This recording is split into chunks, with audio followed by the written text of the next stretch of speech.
नमस्कार, मैं हूं शशि। आइए झारखंड के टॉप 25 प्रमुख खबर जानते हैं। यूके के दावोस में दुनिया जानेगी झारखंड की बेटियों की स्वावलंबन गाथा। यूके के दावोस में विश्व आर्थिक सम्मेलन 2026 में पहली बार झारखंड की उपस्थिति कई मायनों में अहम है। झारखंड औद्योगिक क्षमता और अनंत संभावनाओं वाला राज्य का संदेश वहां तो देगा ही, महिला एवं बाल विकास समिति के अध्यक्ष विधायक कल्पना सोरेन धरती आबा की धरती की बेटियों की स्वावलंबन गाथा से भी दुनिया को परिचित कराएंगी। कल्पना सोरेन यह संदेश भी देंगी कि जब आधी आबादी नेतृत्व करती है तो अर्थव्यवस्थाएं मजबूत होती है, लोग अप्रत्याशित बदलावों का सामना करने वाले बनते हैं और विकास अस्थायी होता है। वह झारखंड की महिला नेतृत्व, लैंगिक समानता व समावेशी विकास संबंधी सूबे की आधी आबादी के आत्मविश्वास, उद्यमशीलता और नेतृत्व कौशल का प्रमाण प्रस्तुत करेंगी।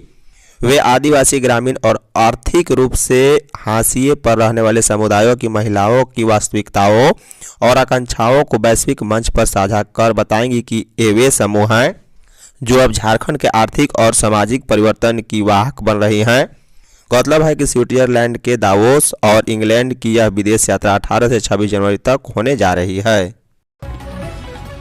गिग वर्करों पर 10 मिनट में सामान पहुंचाने का दबाव हटा। केंद्र सरकार के निर्णय के बाद गिग वर्कर से 10 मिनट में सामान पहुंचाने का दबाव हट गया है। श्रम एवं रोजगार मंत्रालय का हस्तक्षेप के बाद बिलकिंट ने 10 मिनट में डिलीवरी के दावे को हटा दिया है। अन्य कंपनियां भी जल्द इस बारे में फैसला कर सकती है। सूत्रों का कहना है कि केंद्रीय श्रम एवं रोजगार मंत्री डॉक्टर मनसुख मांडविया ने बीते हफ्ते बिलकिंट, जेप्टो, जोमेटो और स्विगी जैसी कंपनियों के साथ बैठक की थी। इसमें डिलीवरी से जुड़े समय और डिलीवरी बॉय की सुरक्षा पर चर्चा हुई। क्विक कॉमर्स कंपनी के 10 मिनट में डिलीवरी के फैसले पर श्रम मंत्रालय की ओर से चिंता जताई गई। बैठक के बाद बिल्किन ने सबसे पहले अपने ब्रांड से 10 मिनट में सामान पहुंचाने संबंधी दावे को हटा दिया है। टैग लाइन में भी बदलाव किया। पहले 10,000 से अधिक उत्पाद की 10 मिनट में डिलीवरी लिखा होता था, उसे बदलकर 30,000 से अधिक उत्पाद आपके दरवाजे तक लिखा गया है। इस फैसले की यूनियन की ओर से सराहना भी की गई है। झारखंड में लापता बच्चों पर डीजीपी को नोटिस। राष्ट्रीय बाल अधिकार संरक्षण आयोग ने झारखंड में लापता बच्चों के मामले को गंभीरता से लेते हुए झारखंड के डीजीपी को नोटिस जारी किया है। यह नोटिस बाल अधिकार संरक्षण आयोग अधिनियम 2005 की धारा 13 के अंतर्गत जारी किया गया। आयोग ने यह संज्ञान मीडिया में आई खबरों के आधार पर लिया है। आयोग ने झारखंड पुलिस एवं प्रशासन से पूरे मामले में की गई कार्रवाई, वर्तमान स्थिति तथा बच्चों की बरामदगी को लेकर विस्तृत रिपोर्ट मांगी है। आयोग ने स्पष्ट किया है कि बाल अधिकारों की सुरक्षा, संरक्षण और बाल अपराधों की निगरानी उसका संवैधानिक दायित्व है, जिसमें पोक्सो अधिनियम, किशोर न्याय अधिनियम और शिक्षा का अधिकार अधिनियम शामिल है। आयोग ने यह पत्र 13 जनवरी को जारी किया है। झारखंड मौसम 16 जनवरी से मिल सकती है शीतलहर से राहत। राजधानी समेत राज्य में 16 जनवरी के बाद से शीतलहर का असर कम होने की संभावना है। मौसम में बदलाव होने के साथ सर्द हवा के रुख में भी बदलाव होगा। बुधवार और गुरुवार को राज्य के आधे से अधिक जिलों में शीतलहर का असर रहेगा। रात को कनकनी के साथ ठंड बरकरार रहेगा। मौसम विभाग ने दोनों दिन इन 13 जिलों के लिए शीतलहर चलने का येलो अलर्ट जारी किया है। मौसम विभाग ने कहा है कि राज्य में गढ़वा, पलामू, चतरा, हजारीबाग, लातेहार, लोहरदगा, गुमला, सिमडेगा, रांची, खूंटी, रामगढ़, बोकारो, पश्चिमी सिंहभूम आदि जिले में कुहासा का येलो अलर्ट रहेगा। विभाग के मुताबिक राज्य में कुहासे में कमी आ रही है। राज्य में भी सुबह में कुहासा कम होने लगी है। संताल में यह अभी भी कुछ जिलों में कायम है। देवघर में मंगलवार को कुहासे की दृश्यता 800 मीटर की रही। वहीं राज्य में पिछले 24 घंटे के दौरान गुमला सबसे ठंड रहा है।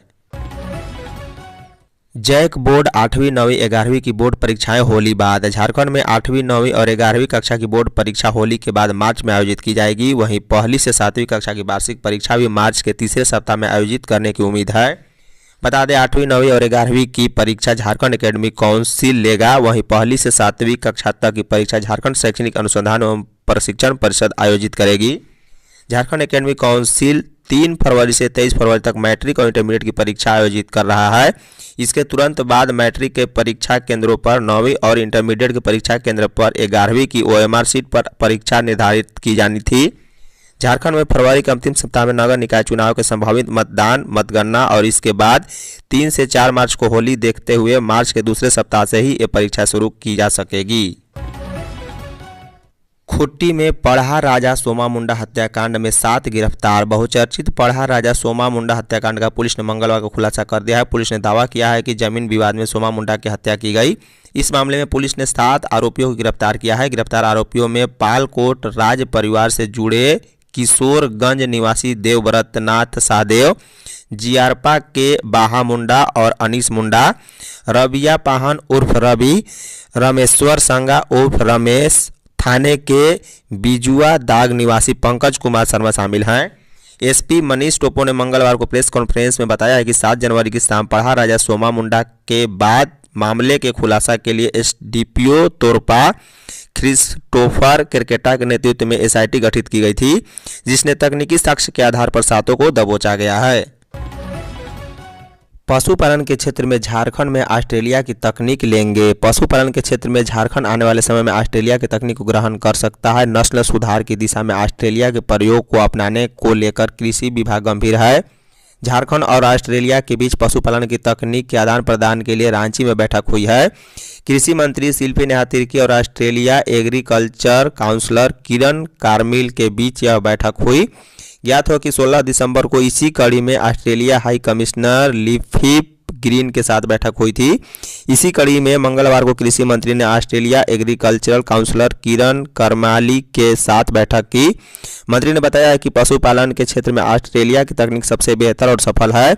इस तकनीक को झारखंड के द्वारा अपनाए जाने और राज्य के किसानों को इसका लाभ दिलाने को लेकर विभाग गंभीर है। नस्ल सुधार के क्षेत्र में भी ऑस्ट्रेलिया के प्रयोग को झारखंड में भी अपनाने पर चर्चा हुई है। रांची पलामू में कारोबारियों से प्रिंस गैंग ने मांगे 1 करोड़। कुख्यात प्रिंस खान गिरोह के नाम पर रांची और पलामू में 2 अलग अलग कारोबारियों से 1 करोड़ की रंगदारी मांगी गई है। मामले को लेकर दोनों जिलों में अलग अलग थाने में प्राथमिकी दर्ज कराई गई। मामला दर्ज करने के बाद दोनों जिलों की पुलिस जांच में जुट गई है। रांची से मिली जानकारी के अनुसार रांची के लोधमा निवासी राजकुमार गोप नाम कारोबारी से प्रिंस खान गैंग ने 1 करोड़ रुपए रंगदारी मांगी है। इस संबंध में राजकुमार गोप ने प्रिंस खान, पिट्टू कुमार और धर्मो महतो के खिलाफ एयरपोर्ट थाने में प्राथमिकी दर्ज कराई। वहीं अपने आवेदन में राजकुमार ने कहा है कि उन्हें 25 दिसंबर को एक व्यक्ति ने उन्हें फ़ोन किया, लेकिन उन्होंने फ़ोन रिसीव नहीं किया तो वॉइस मैसेज भेजा, जिसमें कहा गया है कि उन्हें और उनके गांव के पुष्कर महतो जान से मारने की धमकी देते हुए 1 करोड़ की रंगदारी मांगी है। सुप्रीम कोर्ट ने कहा लावारिस कुत्तों से प्यार है तो घर क्यों नहीं ले जाते। सुप्रीम कोर्ट ने मंगलवार को कहा है कि लावारिस कुत्तों के हमले से होने वाले किसी भी नुकसान के लिए नगर निगम और कुत्तों को खाना खिलाने वाले पर जिम्मेदारी डालेंगे। अदालत ने कहा है कि अगर आपको इन जानवरों से इतना प्यार है तो आप उन्हें अपने घर क्यों नहीं ले जाते। ये कुत्ते इधर उधर क्यों घूमते हैं, लोगों को काटते हैं और डराते हैं।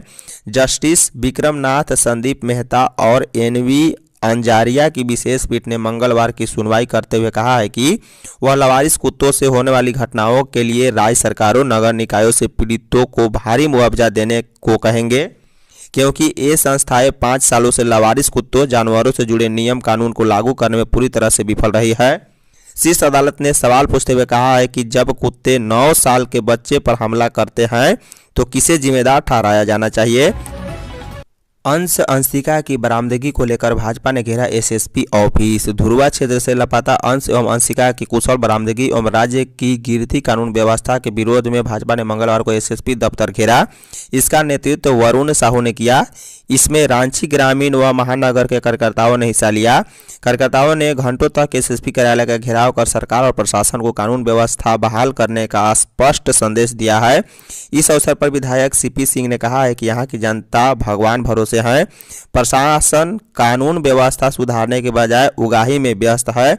जमीन दलाली, बालू चोरी और दिखावटी हेलमेट चेकिंग तक की इनका काम सीमित रह गया है। रोज हत्या, बलात्कार, डकैती और अपहरण की घटनाएं आम हो चुकी है। अंश अंशिका का मामला सरकार और पुलिस की पूर्ण विफलता का प्रतीक है। विधायक नवीन जायसवाल ने कहा है कि जब राजधानी में मासूम बच्चे सुरक्षित नहीं हैं तो आम जनता की सुरक्षा की कल्पना कैसे की जा सकती है। झारखंड के लाभुकों को 20 माह बाद मिलेगी दाल। झारखंड के 68 लाख से अधिक राशन कार्डधारियों को अगले महीने दाल मिलने की उम्मीद है। करीब 20 माह बाद राज्य के पीडीएस लाभुकों को मुख्यमंत्री दाल वितरण योजना का लाभ मिलेगा। लाभुकों ने बताया है कि विभाग की ओर से अंतिम बार मई 2024 में लाभुकों को दाल उपलब्ध कराई गई थी। इस योजना से राज्य भर में कुल 68,21,143 राशन कार्डधारी परिवार इस योजना से लाभान्वित होंगे। इसमें 60.06 लाख परिवार राष्ट्रीय खाद्य सुरक्षा योजना के हैं, जबकि 8.15 लाख परिवार झारखंड राज्य खाद्य सुरक्षा योजना के लाभुक हैं। दाल की आपूर्ति के लिए खाद्य सार्वजनिक वितरण एवं उपभोक्ता मामले विभाग की ओर से टेंडर की प्रक्रिया पूरी कर ली गई है। टेंडर में चयनित कंपनी को दाल आपूर्ति का वर्क ऑर्डर जारी कर दिया गया है। राज्य भर के 25 से अधिक जन वितरण प्रणाली दुकानदारों के माध्यम से लाभुकों तक दाल पहुंचाई जाएगी।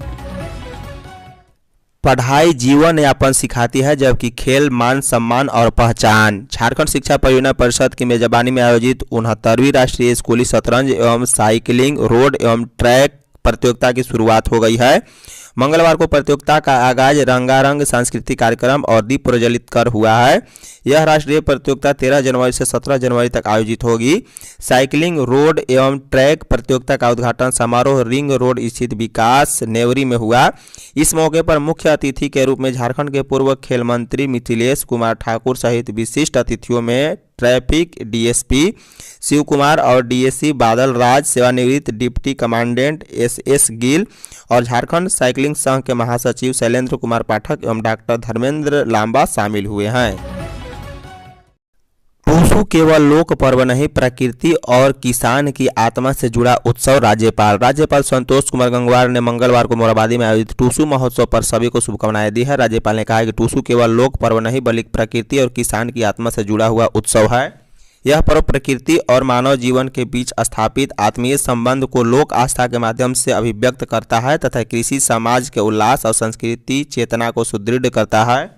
राज्यपाल ने कहा है कि टूसू पर्व झारखंड की लोक चेतना का प्रतिनिधित्व करता है और यह संदेश देता है कि हमारी परंपराएं केवल अतीत की धरोहर नहीं बल्कि वर्तमान को दिशा देने वाली जीवन दृष्टि भी है। ऐसे आयोजन नई पीढ़ी को अपनी जड़ों से जोड़ते हैं तथा सामाजिक समरसता और सौहार्द की भावना को मजबूत करते हैं। उन्होंने प्रधानमंत्री की एक भारत श्रेष्ठ भारत के संदेश का उल्लेख करते हुए कहा है कि देश की वास्तविक शक्ति उसकी सांस्कृतिक विविधता और लोक परंपराओं में निहित है। सोमा मुंडा की हत्या के विरोध में 17 जनवरी को झारखंड बंद। करमटोली स्थित केंद्रीय धूमकुड़िया भवन में मंगलवार को विभिन्न आदिवासी संगठनों की संयुक्त बैठक हुई। बैठक में पढ़ा राजा सोमा मुंडा के हत्यारों की अविलंब गिरफ्तारी की मांग की गई। बैठक में निर्णय लिया गया है कि हत्या के विरोध में 16 जनवरी को मशाल जुलूस निकाला जाएगा और 17 जनवरी को पूरे झारखंड में बंद बुलाया जाएगा। मौके पर आदिवासी संगठन के विभिन्न प्रतिनिधियों ने कहा है कि 7 जनवरी को सोमा मुंडा की गोली मारकर हत्या किए जाने के बाद कई दिन बीत चुके हैं, लेकिन खुट्टी पुलिस अब तक असली अपराधियों तक नहीं पहुंच पाई। आदिवासी प्रतिनिधियों ने कहा है कि यह सिर्फ एक व्यक्ति की हत्या नहीं बल्कि आदिवासी नेतृत्व और जल जंगल जमीन की रक्षा करने वाले की हत्या की गई है। बैठक में पूर्व मंत्री गीता श्री उरांव भी मौजूद थी। झारखंड मौसम तापमान में उतार चढ़ाव जारी। राज्य भर में शीतलहर के बीच तापमान में उतार चढ़ाव जारी रहेगा। राज्य के कई जिलों में अभी भी शीतलहर चल रही है, जबकि कुछ इलाकों में दिन में गर्म का एहसास होने लगा है। राज्य के जिन जिलों में आने वाले दिनों में शीतलहर चलने की संभावना है उनमें मंगलवार को राज्य के उत्तर पश्चिमी और मध्यवर्ती जिले, जबकि बुधवार और गुरुवार को मध्यवर्ती उत्तर पश्चिमी और राज्य के दक्षिणी जिलों में कहीं कहीं शीतलहर चलने की संभावना है। इन जिलों में शीतलहर को लेकर मौसम विभाग ने मंगलवार को येलो अलर्ट भी जारी किया है। उल्लेखनीय है कि पिछले लगभग 10 दिन में राज्य के अधिकांश जिलों में शीतलहर चलने के कारण कड़ाके की ठंड पड़ रही है। गुमला, लातेहार, लोहरदगा, हजारीबाग और रामगढ़ में न्यूनतम तापमान लुढ़कर 5 डिग्री से नीचे पहुंच गया था। हालांकि पिछले 2 से 3 दिनों से धूप में तपिश महसूस की जा रही है। इस वजह से न्यूनतम तापमान में 2 से 3 डिग्री की वृद्धि भी दर्ज की जा रही है।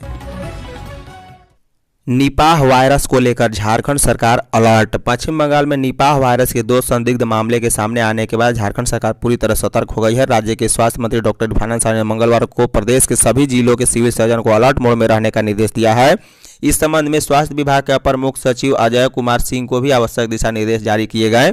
स्वास्थ्य मंत्री की ओर से जारी प्रेस विज्ञप्ति में बताया गया है कि निपाह वायरस एक अत्यंत ही खतरनाक जूनोटिक बीमारी है जो जानवरों से मनुष्यों में फैलती है। यह वायरस मुख्य रूप से फल खाने वाले चमगादड़ों से फैलता है। इसके अलावा संक्रमित जानवरों विशेषकर सूअरों से सीधे संपर्क, उनके संक्रमित मांस के सेवन अथवा संक्रमित व्यक्ति के शरीर से निकलने वाले लार, रक्त और अन्य द्रवों के संपर्क में आने से भी संक्रमण फैल सकता है। डॉक्टर इरफान अंसारी ने स्पष्ट निर्देश दिया है कि राज्य के सभी जिलों में सख्त निगरानी, त्वरित रिपोर्टिंग प्रणाली और जन जागरूकता कार्यक्रम चलाया जाए ताकि जिलों के लोगों को निपाह वायरस के लक्षण, बचाव और आवश्यक सावधानियों की पूरी जानकारी मिल सके और राज्य में इसके किसी भी संभावित प्रकोप को रोका जा सके।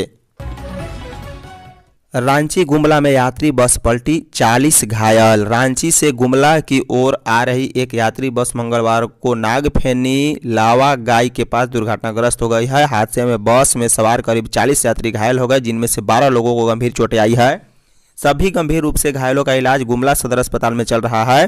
प्रत्यक्षदर्शियों के अनुसार बस तेज रफ्तार में थी, इसी वजह से चालक वाहन को अपने नियंत्रण में नहीं कर सका और सड़क किनारे लगे लोहे के गार्डवाल को तोड़ते हुए 4 लेन सड़क से नीचे गिर गई। बस 2 बार पलटने के बाद सीधे गड्ढे में जा गिरी और अंत में खड़ी स्थिति में रुक गई। बस में सवार यात्रियों ने बताया है कि यदि गड्ढे में गिरने के बाद बस पूरी तरह पलट जाती तो जान माल का नुकसान कहीं ज़्यादा हो सकता था। हादसे के बाद बस के भीतर अफरा तफरी मच गई और यात्रियों के बीच चीख पुकार सुनाई देने लगी। धन्यवाद।